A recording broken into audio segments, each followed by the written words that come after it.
During an official White House meeting, President Trump, with a mysterious smile while looking at a world map, suddenly pointed to a spot and said, "Greenland is exactly what we've been looking for." One of his advisors, surprised, cautiously said, "But Mr. President, Greenland is part of Denmark's territory."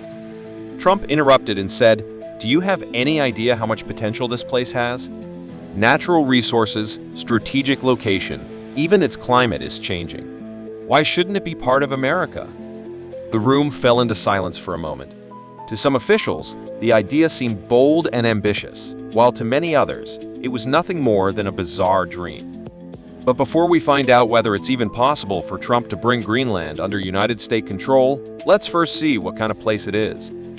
This is Greenland, the world's largest and most mysterious island. It's 3 times the size of France and has been part of the Kingdom of Denmark for over 300 years. When you compare its size to the entire continent of Europe, you'll truly grasp its vastness.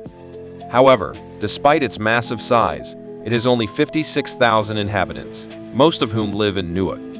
The simple reason is that around 80% of the island is covered by snow and ice, with an average yearly temperature of -9 degrees Celsius. So far, everything we've mentioned sounds more like disadvantages. So why has Trump said that, by any means, even military pressure, he wants to take control of this island? Maybe because what Trump sees, and we don't, is about 3 kilometers below the ice vast reserves of valuable raw materials and rare earth elements. The United States Geological Survey estimates that about 141 billion barrels of hydrocarbons are extractable from Greenland, accounting for 13% of the world's undiscovered oil and 30% of its undiscovered gas. If this figure is accurate, Greenland would surpass Iraq in oil and gas production, becoming the world's 5th or 6th largest energy producer. In this scenario, if Greenland remains part of Denmark and under the control of the European Union, it would make European countries less dependent on oil and gas from Russia, Iran, and even the United States, reducing Trump's leverage over Europe. Beyond oil and gas, there are other valuable resources hidden beneath Greenland's ice rare earth elements. These are critical for modern technologies, from smartphones to electric cars, MRI machines, and even fighter jets. Once upon a time, the United States was the largest producer of these elements, but now China holds an exclusive grip on them, controlling about 2/3 of the world's rare earth metals and minerals. So neither the United States nor Europe has much choice but to import these resources directly from China. But Trump, unwilling to lose the economic and technological battle, knows that the warming climate and melting ice in Greenland can change the entire game. As I mentioned earlier, Greenland holds the 2nd largest reserves after China. The story doesn't end with valuable resources. While most countries see climate change as a serious threat, Trump views it as a golden opportunity to exploit natural resources. Melting Arctic ice has made parts of Greenland inaccessible for centuries, now usable. These changes have not only made resource extraction easier, but also opened up new shipping routes that could significantly reduce international transportation costs.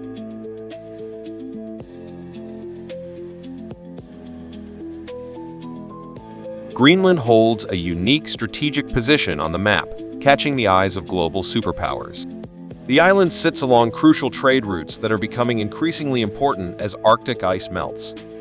Imagine ships being able to bypass long and costly routes like the Panama Canal or the Suez Canal and instead take shorter northern routes. In that case, Greenland could become a golden gateway for global trade. In addition, Greenland's surrounding waters are filled with fish and marine resources vital for the fishing industry and food exports. With the world's population increasing and demand for food rising, Greenland could play a key role in global food security. Trump sees this region not just as an icy island, but as a hub of economic opportunities in the New World. Beyond trade, Greenland's military importance is unparalleled. The United States Air Force Base in northern Greenland is not only a cutting-edge center for Arctic monitoring, but also plays a crucial role in United States missile defense.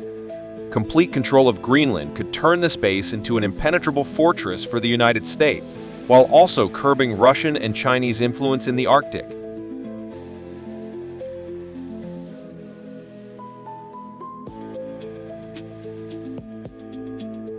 But is it even possible to buy Greenland or occupy it militarily? To find out, let's take a step back to when America made a similar deal. In the late 1850s, Russia was a vast empire controlling a region in North America known as Alaska. This vast, snowy, remote land was under Russian rule. At that time, William Seward, the United States Secretary of State, was an ambitious and visionary politician who believed America should expand its territories to achieve economic and military progress. So he became interested in purchasing Alaska. In 1867, Seward negotiated with Russian representatives, and on March 30, 1867, a final agreement was signed. The United States committed to paying $7 million to Russia for Alaska. Many American citizens mocked and doubted this deal, thinking buying this worthless land was a mistake. But just a few years later, as Seward had predicted, Alaska revealed its hidden wealth of gold, oil, gas, and fish, transforming America's economy. In the end, the purchase of Alaska, initially met with skepticism, became one of the most important and smartest deals in United States history.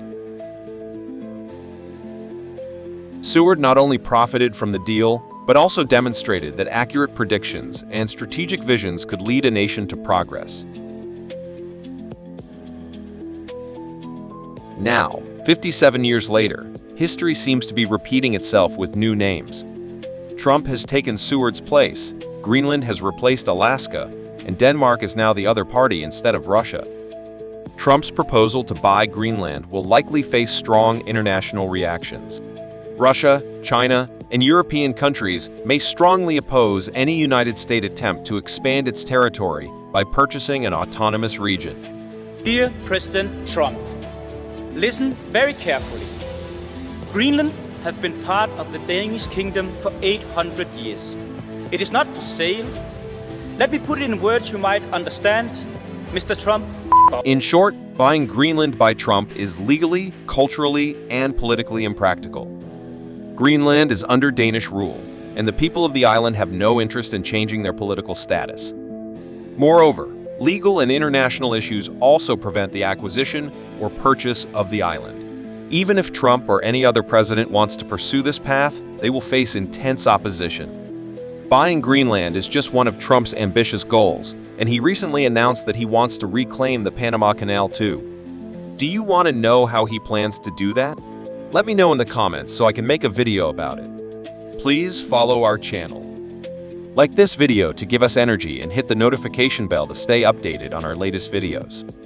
We also recommend you watch our previous video, which appears on the screen. Enjoy watching. See you in the next video. Goodbye for now.